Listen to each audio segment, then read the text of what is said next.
A irmã Clarice nos mandou também a sua cooperação. Ela diz: pastor, infelizmente, o abuso de alguns, somado à falta de conhecimento, tem levado a muita gente a não entender a prática do dízimo.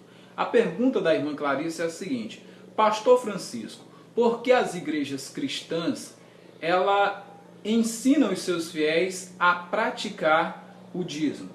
Primeiro, irmã Clarice, existem 4 passagens na Bíblia que de modo muito direto cita o nome dízimo e nos traz algum ensinamento, e nesses textos nós vamos buscar conhecer. O primeiro deles está em Mateus capítulo 23, versículo 23, que diz: ai de vós, escribas e fariseus hipócritas, porque dais o dízimo do cominho, do endrio, e desprezais as coisas mais importantes da lei, a misericórdia, a justiça e a fé. E em Lucas 11:42, que é o segundo texto, acrescenta o elemento do amor. Então, o que essas duas passagens, que é a mesma citado por evangelistas diferentes, querem dizer? Nos ensina da seguinte questão: que de acordo com as palavras de nosso Senhor Jesus Cristo, devemos praticar o dízimo, sem contudo deixar de praticar a justiça, porque os injustos não herdarão o reino dos céus, e quem não pratica a justiça é injusto. A misericórdia, porque os misericordiosos são os que alcançarão misericórdia. O amor, porque aquele que não ama não conhece a Deus, porque Deus é amor. E a fé, porque sem fé é impossível agradar a Deus. Então, não adianta você viver sem se prostituir, mas violando todas essas outras partes da Bíblia, que vai acabar levando você a condenações. Assim como o dízimo também. Você praticando o dízimo não te exime ou te tira a obrigação e o direito de praticar estas justas exigências da Santíssima Palavra de Deus. Então veja bem, a terceira passagem que eu vou usar agora é de Hebreus capítulo 7, versículos de 4 a 10. O versículo 5 nos ensina que o sacerdócio de Levítico tinha um mandamento de acordo com a lei de receber o dízimo do povo. No versículo 6, Melquisedeque recebeu o dízimo de Abraão porque ele não era da descendência de Levi, portanto ele não recebeu por um mandamento da lei, haja visto que esse encontro com Abraão aconteceu há 430 anos antes da lei. Ou seja, a lei veio 430 anos depois. Mas ele recebeu o dízimo porque ele era sacerdote do Deus Altíssimo.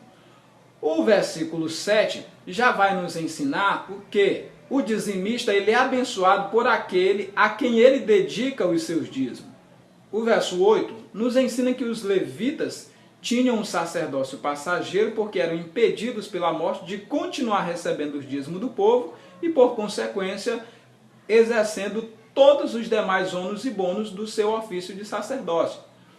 No verso 9, aprendemos que o oposto disso era o sacerdócio de Melquisedeque, que era um sacerdócio eterno e, claro, continua em Cristo tal como era antes. Ou seja, com a mesma autoridade de receber os dízimos do povo e de abençoar os dizimistas. E aqui estamos falando isso porque esse é o propósito de falar do dízimo, mas existem tantas outras coisas também, claro, para se falar sobre isso, o que não é o detalhe deste comentário para este momento. O que é que nós concluímos então?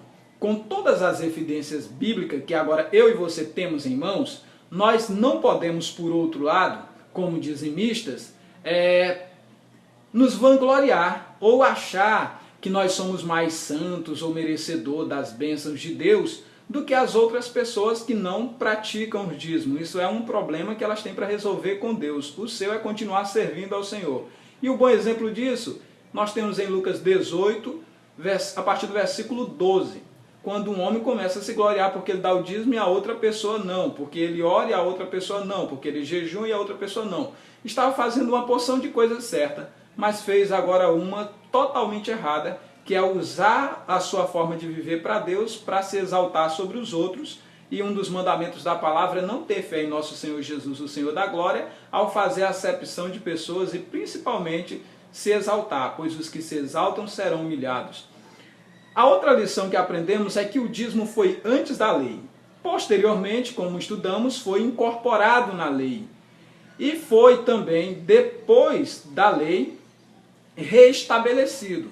Por quê? Porque Cristo é sacerdote para sempre, segundo a ordem de Melquisedeque.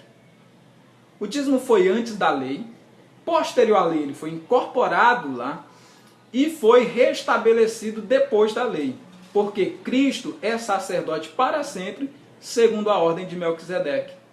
Então aprendemos também que houve mudança de sacerdócio, de acordo com Hebreus capítulo 7, versículo 12. Mas a prática de pagar ou receber dízimos era um elemento comum e agradável a Deus, tanto no sacerdócio levítico quanto no sacerdócio segundo a ordem de Melquisedeque, o qual é o sacerdócio do nosso Senhor Jesus Cristo.